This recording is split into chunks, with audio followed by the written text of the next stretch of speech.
Subject selection करने से पहले आप जो भी सब्जेक्ट सेलेक्ट करना चाहते हैं, आप उसके कोर्स आउटलाइन को 3-4 दफ़ा पढ़ें, उसको अंडरस्टैंड करने की कोशिश करें, ये देखें कि आपको क्या वो समझ आ रहा है इस स्टेज पे कि आपने उसको ऑप्ट नहीं किया। इसके अलावा दूसरी चीज़ आपने ये देखनी है कि आपको उसके जो पास पेपर्स हैं, क्या आपको उसकी अंडरस्टैंडिंग हो रही है या नहीं हो रही। उसके अलावा आपने ये देखना है कि क्या आपको उस सब्जेक्ट के रिलेटेड इंटरनेट से या बुक्स के अंदर मटेरियल अवेलेबल है या नहीं है, और जिस एकेडमी के अंदर आप पढ़ने जा रहे हैं क्या उस एकेडमी के अंदर उस सब्जेक्ट का अच्छा टीचर है या नहीं है। इसके अलावा आपको ख़ुद उस सब्जेक्ट के अंदर इंटरेस्ट है या नहीं है। और फाइनली आपने ये देखना है कि उस सब्जेक्ट की जो ट्रेंडिंग है क्या उसका ट्रेंड है या नहीं है। अगर इन 3-4-5 बातों में से आप 2-3 बातें भी आपके अंदर हैं, आपको उसमें इंटरेस्ट है, उस सब्जेक्ट का ट्रेंड है, उसका मटेरियल अवेलेबल है, आप उसको रख सकते हैं। हिस्ट्री ऑफ यूएस के अंदर कुछ लोगों का बहुत अच्छा स्कोर आता है और कुछ लोगों का जनरली बहुत बुरा स्कोर आता है। तो जिस साल बहुत ज़्यादा लोगों के स्कोर कम होते हैं उसी साल ही कुछ ऐसे लोग होते हैं जिनके नंबर बहुत अच्छे होते हैं। तो हमने हिस्ट्री ऑफ यूएस के पेपर को सॉल्व करने के दौरान कुछ चीज़ों का ख्याल रखना होता है।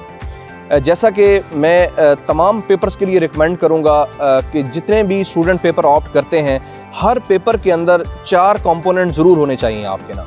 नंबर 1, उस जो भी क्वेश्चन एग्जामिनर ने आपसे पूछा है उस क्वेश्चन का इंट्रोडक्शन आपको पेपर के अंदर अच्छे अंदाज से लिखना चाहिए। इंट्रोडक्शन के अंदर जो भी क्वेश्चन एग्जामिनर ने पूछा, उस क्वेश्चन के 2 हिस्से हैं, उस क्वेश्चन के 3 हिस्से हैं, 4 हिस्से हैं, उन 3-4 हिस्सों का कुल मिला के एक जनरल सा, एक ब्रीफ सा इंट्रोडक्शन होना चाहिए कि आप उसको एग्जामिनर को ये बताएं कि आप पेपर की मेन बॉडी में क्या लिखना चाहते हैं, आपका ओपिनियन बेसिकली क्या है। इसके बाद दूसरा हिस्सा है क्वेश्चन की मेन बॉडी। क्वेश्चन की मेन बॉडी से मुराद ये होता है कि जो एग्जामिनर ने आपसे क्वेश्चन पूछा है उस क्वेश्चन का एक हिस्सा है, 2 हिस्से हैं, 3 है या 4 हिस्से हैं, तो आपने उन 2 हिस्सों को, 3 या 4 हिस्सों को अकेले के लिए आपने डील करना है, सेपरेटली आपने डील करना है। मे बी क्वेश्चन के एक पार्ट के अंदर आपको 10 हेडिंग के अंदर लिखना पड़े, क्वेश्चन का दूसरा पार्ट आपको 3 हेडिंग में लिखना पड़े, क्वेश्चन का तीसरा पार्ट आपको 4 हेडिंग्स में लिखना पड़े और क्वेश्चन का चौथा पार्ट आपको 2 हेडिंग में लिखना पड़े। तो आपने क्वेश्चन के हर पार्ट को सेपरेट डील करना है और हर पार्ट की आगे सब हेडिंग्स बनानी है। इसके अलावा नेक्स्ट जो क्वेश्चन का इंपॉर्टेंट पार्ट मेन बॉडी के बाद है वो है क्रिटिकल एनालिसिस। आपने जब भी कोई सवाल लिखना है, बेशक वो इस्लामियात हो, पाकिस्तान अफेयर हो, करंट अफेयर हो या कोई और सब्जेक्ट हो, आपने हर सवाल के अंदर ये 4 चीज़ें जो मैंने बताई हैं आपने ज़रूर करनी है। Introduction, main body, critical analysis और कंक्लूजन। जो क्रिटिकल एनालिसिस है उसके अंदर आप जो भी क्वेश्चन लिखना चाह रहे हैं उसको क्रिटिकली एनालाइज करें। मतलब कि इसका क्रिटिकल एनालिसिस का सिंपल मीनिंग ये है कि आप उस क्वेश्चन के दोनों एस्पेक्ट सामने रख के अपना एक जनरल एनालिसिस उसके ऊपर दें।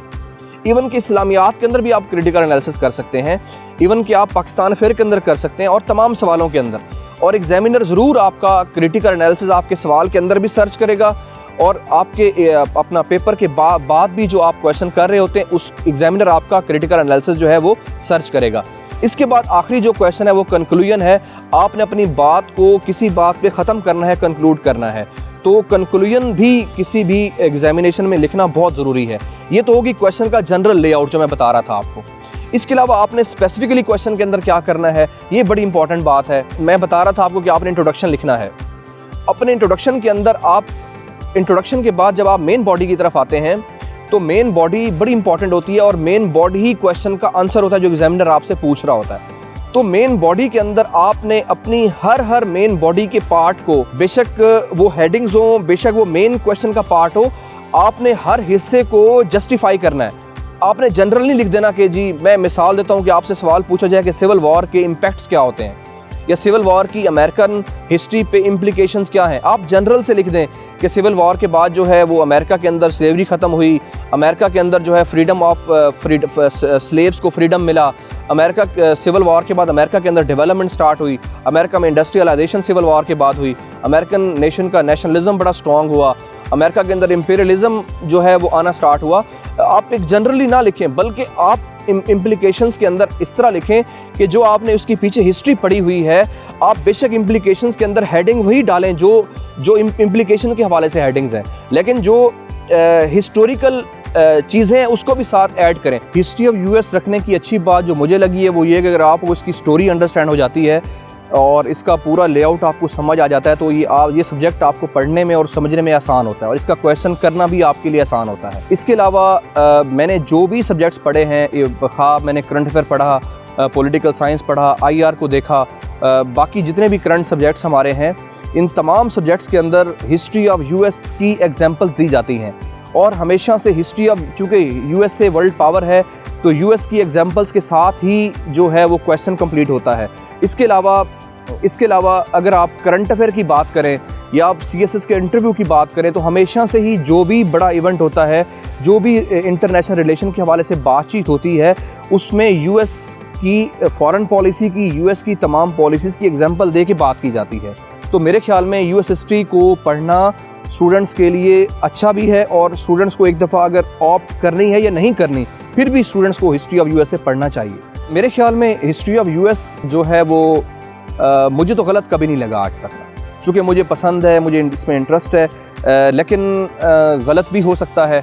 अगर जो स्टूडेंट्स ऐसे हैं जिनका टेम्परामेंट हिस्ट्री ऑफ US का नहीं होता और जनरली हिस्ट्री का टेम्परामेंट नहीं होता, वो इस सब्जेक्ट को रख के फंस जाते हैं। उनको लगता है कि उनको बड़ी हिस्ट्री आती है, जब वो स्टोरी सुनते हैं उनको आसान लगता है, लेकिन वो पेपर में लिख नहीं पाते।